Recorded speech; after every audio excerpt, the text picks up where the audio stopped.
Masih bersama dengan mantan Kepala Badan Intelijen Strategis TNI, Laksamana Muda Purnawirawan Soleman Ponto, dan juga anggota Kompolnas, Bung Wahyu.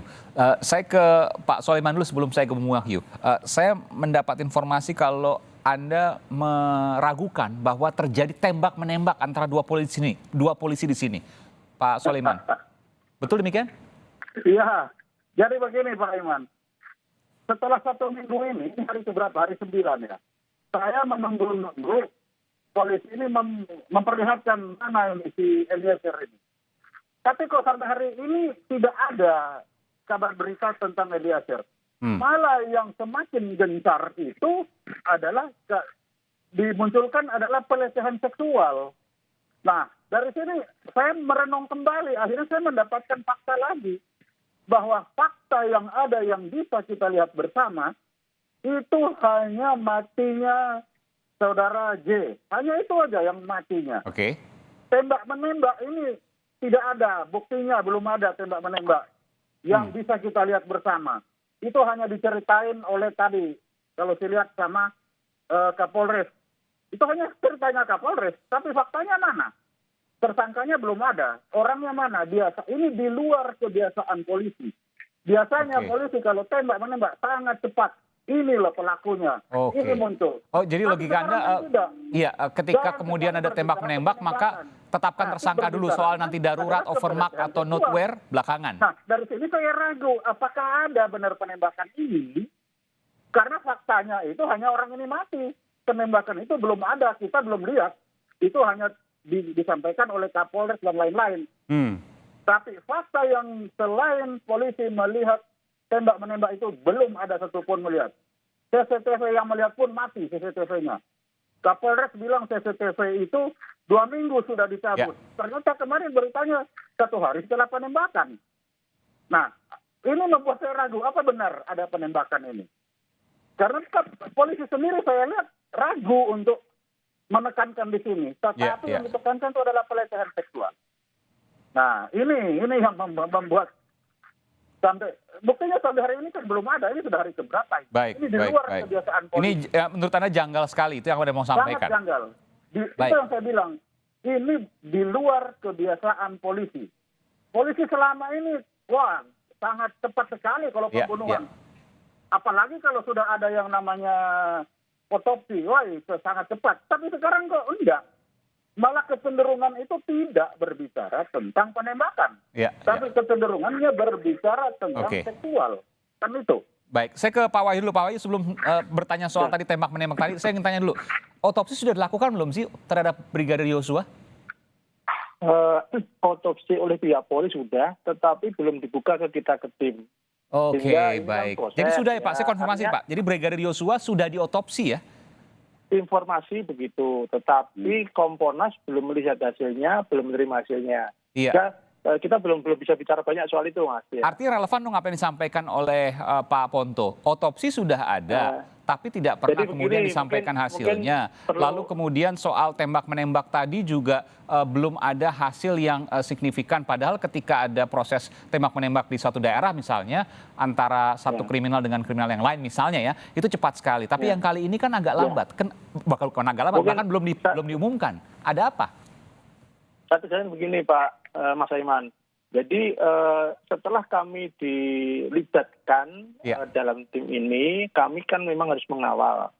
Masukan banyak sekali, seperti yang disampaikan Pak Ponto, ada dari akademisi, ada dari senior Polri juga, ada dari pengamat, menceritakan kejadian-kejadian itu. Itu semua menjadi bahan kami untuk kami klarifikasi, karena tugasnya sekarang kan seperti itu. Sehingga terima kasih banyak masukan ini. Yang disampaikan Pak Ponto itu persis sama dengan disampaikan oleh pihak lain, baik melalui telepon, melalui WA, maupun entah kepada resmi maupun ke beberapa komisioner yang dekat. Itu banyak sekali. Ini menjadi bahan sebelum kami nanti memberikan kesimpulan benar atau tidak, salah atau tidak, informasi itu relevan atau tidak, jagal atau tidak, itu nanti Mas Aiman. Artinya begini Pak, ketika sudah dilakukan otopsi, kan biasanya cepat kemudian untuk melakukan proses penyelidikan. Justru itu kami akan tanya, ada banyak hal yang mau kita tanyakan. Pertama, mengapa sampai lambat 3 hari? Mengapa tidak sampai terbuka? Mengapa ketika TKP tertutup sebagainya? Sehingga kita pun sudah memutuskan juga akan selain ke Jambi kita juga ke TKP. Ini kan kesempatan itu belum ada. Yang kita tugaskan Pak Benny Mamoto memang untuk lebih detail di sana. Untuk sekarang mengapa beliau, karena beliau ini punya background reserse, sehingga kalau ada kejanggalan-kejanggalan ini bisa langsung cepat menangkapnya. Jadi menurut Pak Wahyu memang juga banyak janggal juga karena soal otopsi saja saya terus terang baru tahu dari Kompolnas nih Pak, karena sebelumnya belum pernah disampaikan bahwa Brigadir Yosua telah diotopsi. Informasinya begitu, tetapi kebenarannya kan kita belum dapat resmi, Mas.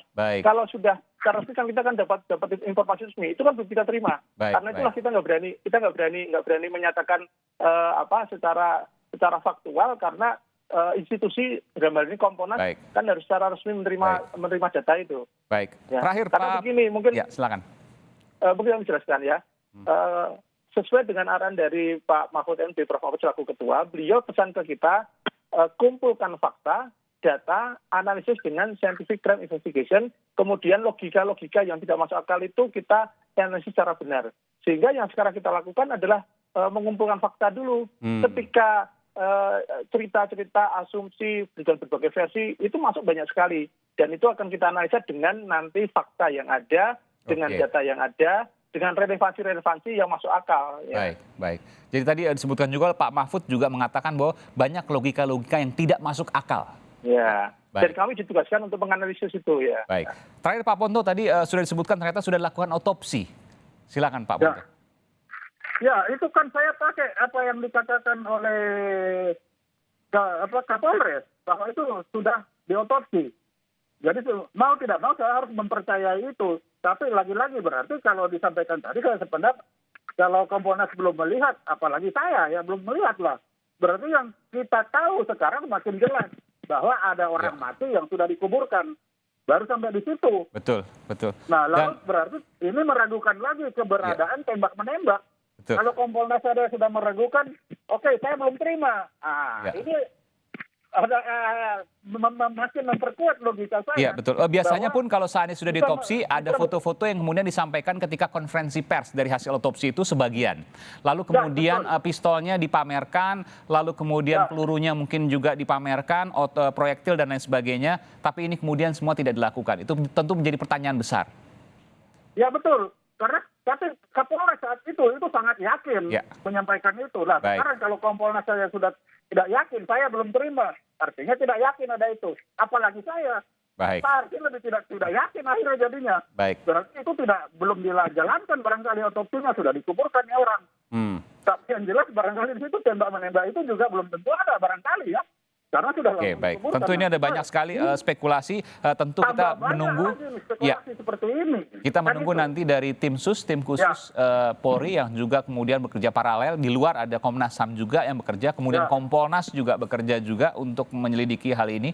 Tentu masyarakat ya banyak sekali yang berharap karena begitu berhari-hari menjadi pemberitaan yang luar biasa, mendapatkan jawaban yang transparan dan sesuai dengan fakta yang sebenarnya. Ini tentu yang menjadi harapan. Terima kasih Laksamana Muda TNI Purnawirawan Soleman Ponto, mantan Kepala Badan Intelijen Strategis TNI, dan juga anggota Kompolnas Pak Albertus Wahyu Rudanto. Terima kasih. Selamat malam Bapak, sehat selalu. Terima kasih, selamat malam.